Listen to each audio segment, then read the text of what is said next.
There it is. What are we looking at? See the van coming up? Oh, okay.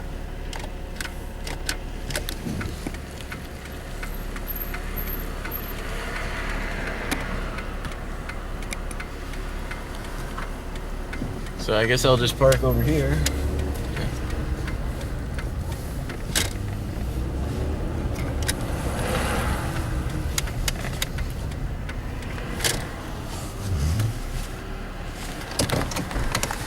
So you're gonna go over there to put Try and order. save people from tickets. All right, sounds good, man.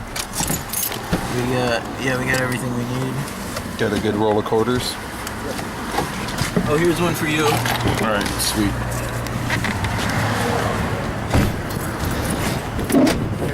Hey.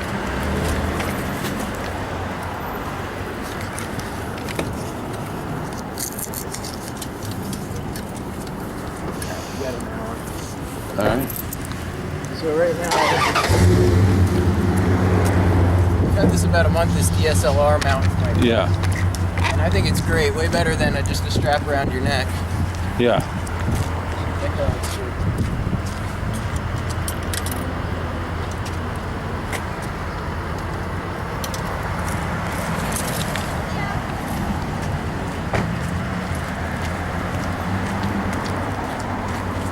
I'm not sure if the AKPF fan will be filling into the Sally port or not, but oh, it looks like it might be. Oh, okay.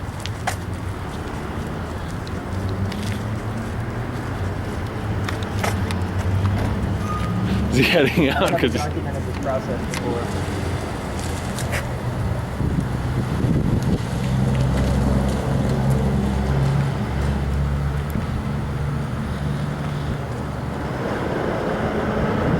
is there mates to put the quarters in? There's no There's things no to put. meters up here. It's just a kiosk. Oh, okay.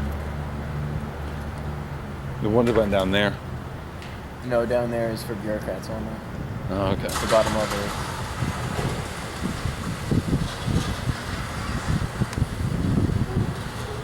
Alrighty.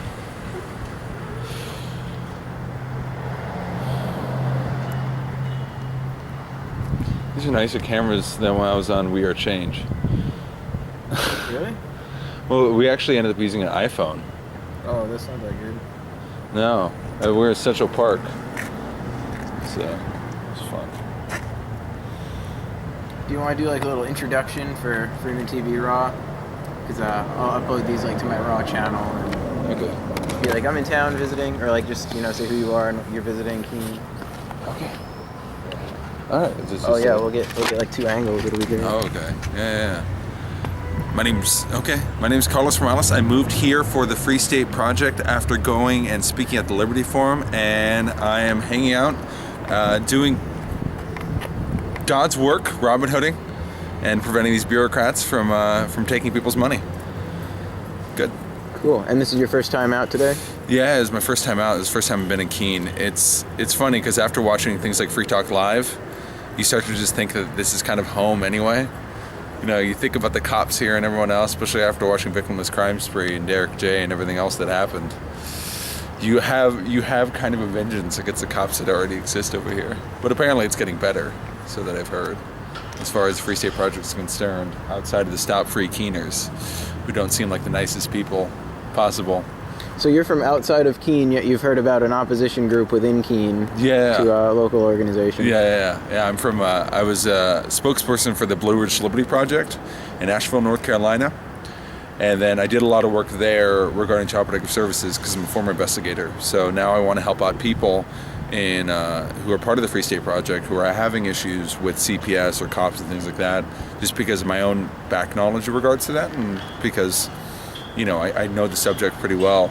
And I want to help out as many people as I can while I'm here. And that's kind of my form of activism, is preventing people from getting their kids kidnapped for being activists and just loving human beings in general.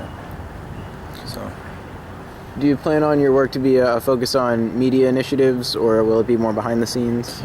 most likely more behind the scenes. I mean, it just kind of depends. I'm speaking at PorkFest this year.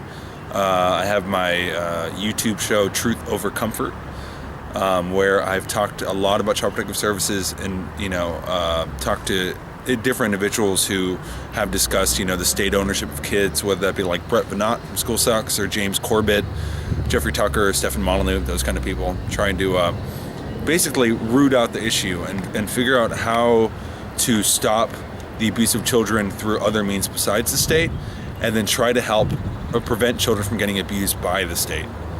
And so I guess I'm going to go both ways, whether that be through YouTube or just I answer emails all fucking day from people who are having issues with Child Protective Services, and it's a terrible situation in regards to that. We can all say things are getting better, but when it comes to CPS, things are getting worse. It's getting worse because they're drugging kids, they're removing more kids, and we gotta. It's one of those things that in libertarianism, for some reason, most people aren't talking about it. It's one of those subjects that's just not being hit enough, and I think it's because it's so sensitive for individuals, and they're so worried because CPS does go after activists. But I don't run into a homeschooler, unschooler, or at least rarely, that hasn't had to deal with this domestic terrorist cell in the United States, known as CPS. So one of the reasons that CPS is considered more legally dangerous than any other criminal justice organization is because they have special protections over their investigations and so investigate. So there's a few different things. One is that reporters,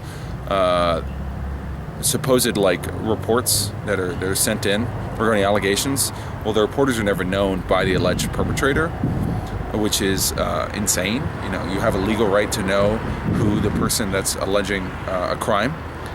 Not only that, Child Protective Services considers an allegation evidence rather than actual evidence.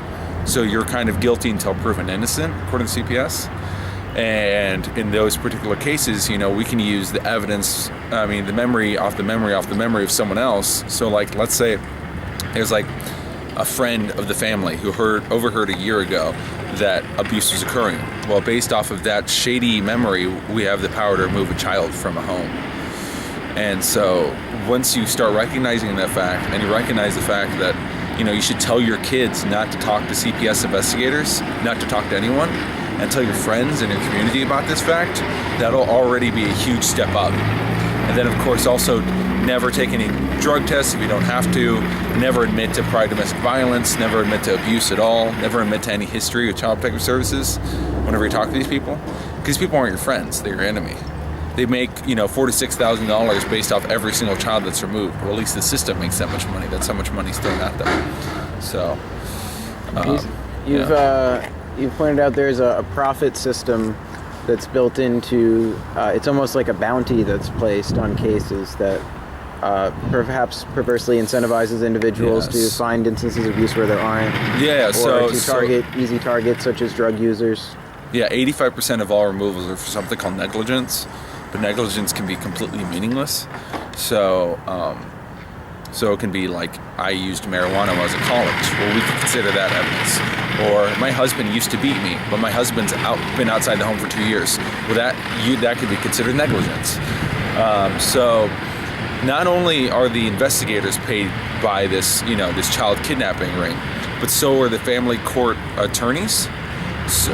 Prosecutors, so are the judges in these particular cases. Everyone is getting paid off by a system which is ruining families. And again, that $4 to $6 grand is not a fake thing. There was a report in Kansas whenever they showed that there was huge financial incentive on all these different bits. Everyone is incentivized to destroy these kids' lives, and it gets even shakier whenever you deal with foster homes, because foster homes are given more money for every single child, of course, that they get in, but also for every single mental diagnosis a child has. So if you're a kid and you're having type of mental issues, maybe you're mad at your foster home because they're 7-8 times more likely to be abused in a foster home than normal house, more likely to be sexually abused, so the kid might be a little messed up. So according to the state health doc, they got like ADHD, ODD, bipolar disorder, and a host of other diseases, supposedly, that they drug the shit out of these kids for. These kids are on, all these kids are zombified on a ridiculous amount of drugs, and the foster homes are given more money for every single time they do that. So there's really a system here of a war on children that is totally legitimate. well, not legitimate, but I mean, it really is happening. And, you know, then they double down with public education, 15,000 hours of forced indoctrination, you know. So there's a real doubling down on abuse here.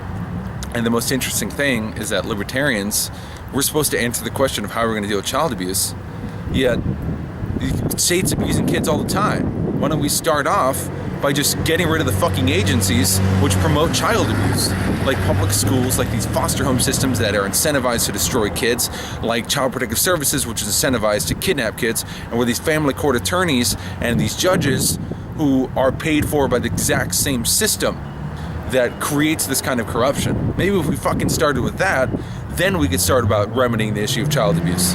But if you're ignoring the fucking gun in the room, you're never going to move forward at all. Do you expect there to be many significant differences in structure and approach to reforming the system here in New Hampshire as opposed to where the system was that you worked? I have no idea. I have no idea if any reform is actually going to occur. I honestly, you know, Arizona said they got rid of Child Protective Services supposedly, and what they actually did was they just changed the fucking acronym.